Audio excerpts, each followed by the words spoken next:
بسم الله الرحمن الرحيم رب اشرح لي صدري ويسر لي امري واحلل عقدة من لساني يفقهوا قولي صلى على سيدنا محمد. تاسو صدا خبره ویل شو چې په مقدمه کې د دوو سيزونو بحث پکېږي، یو د فصاحت او بل د بلاغت. نو د فصاحت لغوي معنی د فصاحت درې قسمونه: فصاحت الکلمه، فصاحت الکلام او فصاحت المتکلم. دا وشو د دې نه دویم نمبر خبره هغه شروع کوي د بلاغت. بلاغت ما ته فکر دی بلاغت په لغت کې معنی دا وصول انتها رسیدل. ها لغت کې څه معنی ده؟ بلوغ او رسیدل انتها. لکه سره ته بلغ فلان مراده، کله یو سړی خپل مقصود ته ورسي کنه، لکه دې روان دی او دې لکه دیر ته سي مرګري دي اته فلان بلغ مراده لکه دې نه خپل مراد ته ورسي، یعنی کوم ته مرګري ته دې دې روان شو هغه دې مرګري ته دې ورسي. واښه یا لکه قافله ده د دې نه روان شي د مدینه منورې ته رسیدي بلغ الركب المدینه، کله چې دا ورسي ته بلغه. نو دې لپاره واضح کوي چې بلغه معنی دا بلوغ معنی دا رسول او انتها. بلوغ معنی څه ده؟ وصول رسول او انتها. او په اصطلاح کې دا بلاغت دا دو قسمونه دي، یو بلاغت الکلام دی او یو بلاغت المتکلم دی. ما ته وګورئ داغه چې کنه فصاحت داغه څو قسمونه درې، یو کلمه یو کلام او یو متکلم. په بلاغت کې کلمه نشته، بلاغت په دوه قسمه ده، یو بلاغت الکلام او بل څه بلاغت الکلام څه ته ویل کېږي؟ ما د فکر ده مطابقته لمقتضى الحال مع فصاحته. دوه خبرې دي چې کلام به فصیح وي او د مقتضى الحال مطابق وي. کلام به فصیح وي او د څه مطابق وي؟ کلام چې فصیح وي نو هغه کلام چې فصیح ګرځي په څه معنی ګرځي؟ کلام فصیح کلام څه ته ویل کېږي؟ تنافره سلامته من تنافر الكلمات مجتمعه ومن ضعف التعريف ومن التعقيد. د دې درې شنو منواله د دې درې شنو خالق کېدل دا څه شری فساد کلام. نو کلام په فصیح وي او د مقتضى الحال مطابق وي. نو گویا په فساد کلام کې یو خبره وا چې صرف کلمات فصیح او دغه درې شنو خالق، او په بلاغت کې دوه خبرې دي. بلاغت الکلام چې یو په کلام فصیح وي او دغه سره د مقتضى الحال مطابق وهم وي. د مقتضى الحال مطابق هم سوي وي به پوه شئ. د مقتضى الحال مطابق هم وي. مقتضى الحال څه ته ویل وایم؟ لکه پوه شئ معنی ها. نو بلاغت په منزله د مرکب باندې شو او فصاحت په منزله د مفرد باندې شو، او مفرد مقدم په څه باندې؟ نو فصاحت ځکه مقدم شو باندې. لکه په فصاحت کې صرف یو څه دی چې دا کلمات دا به لکه تنافر نه خالی وي او تعقید نه خالی وي او د سنه خالی وي. بلاغت کې دا خبره ده چې هم به کلام د دینه خالی وي، د درې سنه یعنی کلام په فصیح وي او هغه سره به سم مطابق وي، د مقتضى الحال مطابق وي. درې سنه دي بس، یو حال یو مقتضا ده یو د مقتضى الحال مطابق. تاسو کتابونه د ګورئ نو بیا ما تاسو ضرورت خو زه به خپل بنګم تاسو خپل د ګورئ نو ته کتاب ته ګورئ نو یو خبره به کتاب کې مخکې لیکلې زوی ورستو کوم، په کتاب کې ورستو لیکلې زوی مخکې کوم د پاره چې تاسو پوه شئ. نو چې تاسو اوس په کتاب کې ګورئ په کتاب کې به یو شان لیکلې زوی بل شان وایم ساده ځین کې بل خبره راځي چې د کتاب کې یو لیکل دی بل څه ماته وایي. نو ما کوله کړه تاسو خپل ما کوله وایي بیا به ورستو تاسو کتاب کوله کې د خیر سره چې کومه خبره ما دې وکړه چې په کتاب کې نو اوازان لولې گئی وایي به معنی نو ما دا وکړه. بلاغت الکلام منغه وی چې بلاغت په لغت کې څه معنی ده؟ وصول او انتها.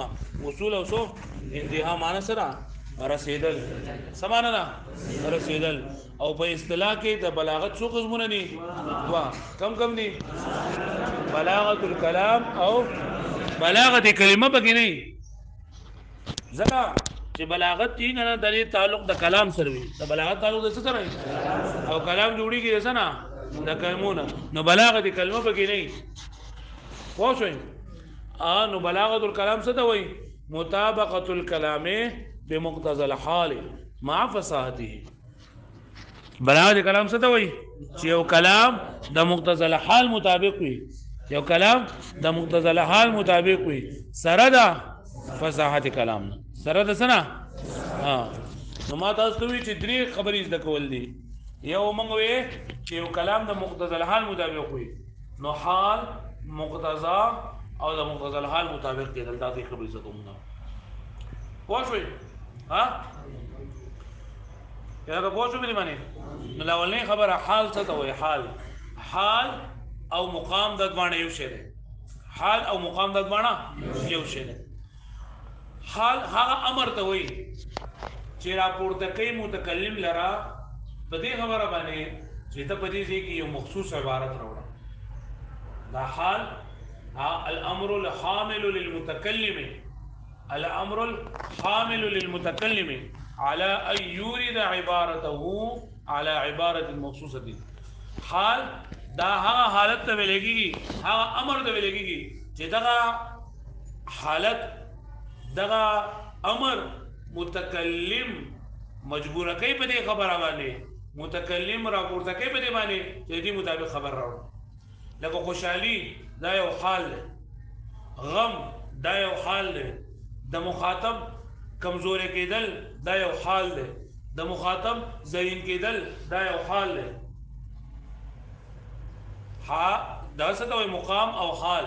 هغه امر ته وایي چې راپورته کوي متکلم په دې خبره باندې چې دا کلام د هغې په عبارت مخصوص سره راوړه. لکه مطلب ګورئ اوس زما مخکې د کم کسان ناست دي دا نالایقه دي، نالایقه، نو دو حالت دا دی چې دو ته خبره په تفصیل باندې ورکړلی شي. زما مخې ته خلک ناست دی ډاکټران دي، نو زه به چې هغو سره خبره کوم څه به ډاکټرۍ په لیول باندې کوم. زما مخې ته کسان ناست دي او دا علما دي، نو دې علماو ته چې زه خبره کومه نو دا علماو دا حالت دا تقاضا کوي د دې چېرته اوس داسې خبرې وکړي چې د علماو سره مناسب دي. پوهېږئ مې باندې. نو حال څه ته وایي؟ الامر الحامل للمتكلم، الامر الحامل للمتكلم على ان يورد عبارته على صورة مخصوصة. چې راپورته کوي متکلم لره په دې خبره باندې، چې راپورته کوي متکلم لره په دې خبره باندې چې دې د عبارت په دې مخصوص صورت کې راوړي. هغه پوه شوې دې باندې حالت یې پیژنو. دویم ټکی مقتضا، او مقتضا د دویم نوم یې لیکي اعتبار مناسب. د حال سره مو دویمو د حال دویم نوم سو مقام، د حال دویم نوم سو مقام، او د مقتضا دویم نوم سره اعتبار مناسب. سره اعتبار مناسب. مقتضا دغه صورت مخصوصه ته ویل کېږي چې پای باندې عبارت راوړل کېږي. دغه صورت مخصوصه چې عبارت راوړل کېږي. دغه صورت مخصوصه ماته څه وایي چې ماګه ته ډاکټران ناست دي، نو دا صورت دا چې دوی سره څه خبرې وکړی شي. دا مقتضا دا صورت تقاضا دی کوي چې اوس دلته خبرې د چا ځای وشي؟ د ډاکټرانو باندې، د ډاکټرانو خبرې وشي، علما ناست دي. نو دا حالت تقاضا دی خبرې د صورت مخصوصه لکه سره چې دا داسې خبرې وشي چې چا ته پیدا ورسوي؟ علماو ته پیدا ورسوي. لکه اوس تاسو طلبا راسئ که نه، او تاسو ته زه خبرې شروع کوم چې یاره د ډاکټرانو دا فضیلتونه دي، د ډاکټرانو دا فضیلتونه دي، نو په تاسو باندې به ښه نه لګي که نه. نو تاسو حالت دا نه تقاضا دا نه، حالت تقاضا دا نه، مقام دا نه چې یاره دې ته اوس داسې خبره وکړله چې کوم چې دا حالت تقاضا کوي. پوه شوئ؟ نو ګوره موږ دوه ټکي وي، یو حال موږ وي، او حال د بل نوم څه وایي؟ مقام. او دویم ټکی موږ وي مقتضا، او مقتضا د دویم نوم څه وایي؟ اعتبار مناسب. پوه شوئ دې باندې؟ د حال تعریف سره الامر الحامل للمتكلم، الامر الحامل للمتكلم على ان يورد عبارته على صورة مخصوصة، على ان يورد عبارته. څه مطلب شو؟ چې دا هغه امر دی چې راپورته کوي متکلم لره په دې باندې چې دې په دې صورت مخصوص باندې عبارت راوړي، په صورت مخصوص باندې. او مقتضا دغه صورت مخصوص ته ویل کېږي کوم چې لکه د دې تقاضا کې چې عبارت په دې باندې راوړل شي. لکه پوهېږئ په دې باندې. اوس که یو کلام د یو کلام د دغه صورت مخصوصه مطابق نو موږ دا مطابق له مقتضى الحال له او کچته یو کلام مطابق د دغه صورت مخصوصه مطابق نو نو موږ دا کلام د مقتضى الحال مطابق نه لري پوه شئ ها لکه ته یو کس صفت کې کنه صفتو ته یو کس صفت کې نو صفت دار چې ته هغه خبري وګدي وکي اجي یو کس غمجن دی نه ته خبري زر کې لکه ما تاسو دا خبره کړو لکه یو سړی دی کنه او تا دعوت ورکې او د غټ پیټه چیرندار اغستل لري چې ته پټی ته تللی او مې غوله دغه راوړي واخه راوړي او غټ پیټه چیرنده بسر کړی اوس د دې دا صورت مخصوصه ده سره چې دا وستړی دی کنه پیټه بسر کړی دی اوس دلته د خبره پکار ده چې ته دوی چې بابا ته د خدای په خوشاله کې ته ډېر ستره شوې ته د خپل بچو لپاره ډېر زیات ځان کړو د دې سرو ته خدمت کې د الله پاک د ډېر زیات ثواب بدل کې دا بدل کې کنه دا اوس دا حالت لري بابا او دا د مقتضى الحال لکه دا حالت تقاضا دا کوي چې دا بابا وستړی او دا دې خبره وکړي چې دا تسلی ملو شي دا کلام د مقتضى الحال مطابق تاو اوس دغه سړی له ستړی ستومانه نه او ته وایې چې بابا دا کیره دا پړه کیره یا دا هغه مګ دا ودل کې د خدای او د رسول خبره کیږي او دا تبلیغ ولا غدي دې ته دا خبره وره نو دا تبلیغ دا خبره خو خبره ده کنه خو دا حالت دې خبره تقاضا کوي چې په دې حالت کې دا خبره ووري دغه صورت مخصوصه چې د کومه عبارت تقاضا کوي هغه تر دې مطابق وکم چې و دې نه کو نو دا مقتضى الحال مطابق نشو الګه پوه شو به معنی ها الګه پوه شو به معنی ها اوس وګوره تاسو دا وهي والبلاغه في اللغه بلاغت په لغت کې څه ته وایي الوصول والانتهاء وصول رسیدلو ته وایي انتهاء رسیدل ته ویل کیږي څه ته وایي رسیدلو ته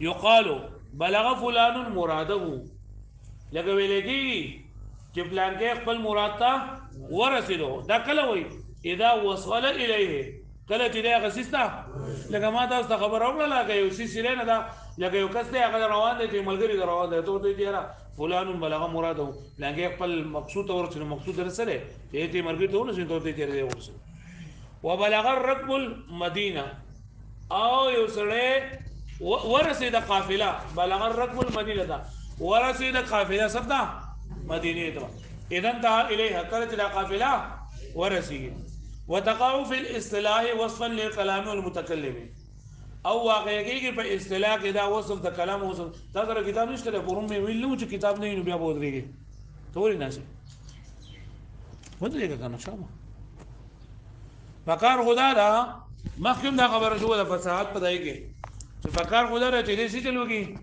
اول د دې اصطلاحي معنی وکي ادارې نه بعد بیا څه بیان کی اقسام بیان کی لیکن څنګه چې د فصاحت یو د تعریف ممکن نه وو چې د فصاحت ټول قسمونه ته شامل شي دغه شان د بلاغت یو د تعریف ممکن نه لري چې هغه ټول د بلاغت د دوه قسمونو ته شامل شي ندی ودینا تعریف داغه نه بیانوي کوئی چې وتقاو فی الاصطلاح وصفا للكلام والمتكلم او واقعي کې دا په اصطلاح کې وصف د کلام د پاره او وصف د متکلم د پاره او بلاغت کلمه په کې نه راځي ولې دغه چې دا بلاغت د کلمې سره متصف کول د عربونه نه دي او ریشه ځکه بلاغت وایي چې لکه دا خبره متضله مدعی خبره چې جوړیږي د دیوی کلمې نه جوړیږي بلکې ډیرو نه جوړیږي او چې ډیرو نه هغه څه وایي فبلاغه الكلام ستوي مطابقته لمقتضى الحال مع فساده چې خبره با د مقتضى الحال مطابق کېدل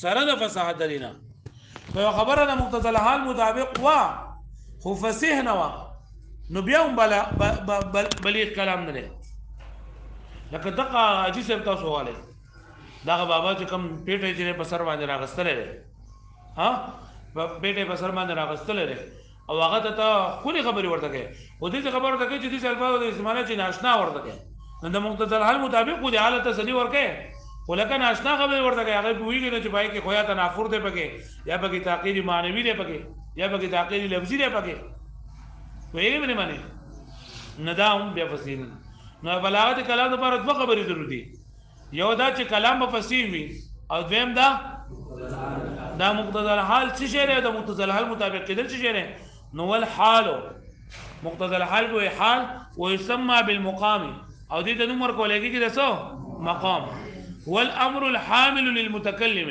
دا امر دی هر کار دی چې راپورته کوونکی متکلم لرا على ايوري عبارته چې راوړل د عبارت على صورت مخصوصه پر مخصوص صورت باندې یعنی حال او مقام څه ته وایي چې متکلم راپورته کوي چې وستر دې مخصوص صورت مطابق څنګه کلام راوړل دغه ته حال وایي پوه شئ او مقتضا څه ته وایي دا وایي سبب اعتبار المناسب دي ته اعتبار مناسب وایي هو الصوره المخصوصه التي تورد عليها العباره دا هغه مخصوص صورت ته چې راوړل کېږي باغی باندې عبارت هغه مخصوص صورت ته باغی باندې راوړل کېږي وذکره دغه مخصوص صورت ته او کلام ته راوړي دغه مخصوص صورت مطابق ته چې موږ وایو د مقتضى الحال مطابق شو او دغه صورت چې کومه تقاضا کوي د دې مطابق ته کلام را نه وړي نو دا چې نه د سره د مقتضى الحال مطابق نه لکه مثال ورکړي مثلا المدح حال مدح دا یو حال دی مدح یعنی ته صفت بیانې ته صفت بیانې دا یو حال دی یعنی ته چې صفت بیانې دا یو حالت دی کنه وسته چا مدح بیانې نو دا تقاضا لري چې ته داسې الفاظ راوړي چې هغه کلی کنه يدعو دا دعوت ورکوي لإيراد العبارة دا راوړل د عبارت على صورة الاتناب په صورت اتناب لګي وګدول تا وسره تاسو دا وبېجنې کنه نور په اتناب ایجاز مساوات درې وړو کې فرق دی ان شاء الله ورستو بیا وای وسره دا وبېج چې اتناب څه ته وای وګدوالي تا نو یې تر چا مده کې نو دا یو حالت د مده او دا اراده کې د دې چې اوس دا عبارت راوړل شي په صورت اتناب کې یعنی وګد کلام راوړل شي دا چا صفت کې چې ډېر خبرې ورته وږي بچ وذكاء المخاطب او د مخاطب او خيار کېدل د مخاطب او خيار کېدل حال دا یو حال يدعو لإيراد على صورة الإيجاز چې دا دعوت ورکوي د دې خبرې چې دا کلام راوړل شي مختصر ایجاز معنی سره مختصر نور په ایجاز او په اتمام کې فرق دی مې ورسره بیا خو ایجاز مختصر یعنی یو سړی په خبره باندې پوه دی او تور ته بار دا خبره کوي لکه تاو ماته دې چې لکه مال وبره وړه ته کې شوې ما اوس دا یو پیر خو ته خبره واوري زه وسته پاسي ځان برابرې نو مالک وبره وړه ته کې شوې ما وبره وړه ته کې شوې ما اوس بار دا خبره کومه نو دا د مقتضى الحال مطابق کېږي نه ځکه چې اوس دا او لکه و مې ورګنې چل کې راوړم د وبدل راوړم نو دته دا خبره بار کوي کنه نو دا د مقتضى الحال مطابق وس نه لکه پوه شو مې فكل من المدح والذكاء حال نو هر یو د مدح او ذکاء دا یو حالت ده وكل من الاتناب والايجاز مقتضى او دا اتناب او ایجاز دا مقتضا ده یعنی دا حالت د دې خبره تقاضا کوي چې ته اوس چې په دې اتناب باندې خبره وکا یا په ایجاز باندې خبره وکا وایي و ايراد الكلام على صوره الاتناب والايجاز او کوم کلام راوړل چې ته په اتناب یعنی اتناب تقاضا کوي او غدوالي تقاضا کوي ته غدوالي کې کلام وکي یا د مختصر وال تقاضا کوي ته مختصر خبره وکي نو دا چې نه دا مطابقه للمقتضى دا مطابق للمقتضى لپاره دا مطابق للمقتضى دي ته ویل کیږي لکه پوه شوي نو نن سبق کې ګوره موږ څه خبرې وکړلې یو موږ د بلاغت لغوي معنی وکړله او موږ د بلاغت دوه قسمونه دي کم قسمونه دي بلاغت کلام بلاغت متکلم نو بلاغت کلام موږ تعریف وکړاول چې بلاغت کلام څه ته ویل کېږي مطابقته لمقتضى الحال مع فصاحته چې یو کلام د مقتضى الحال مطابق راول سره د دې چې کلام بسوي او دویمه خبره موږ څه وکړله د حال د مقتضى او مطابق لمقتضى الحال د دې تعریف مو یاد بشي سره د زور سبق نه ان شاء الله زين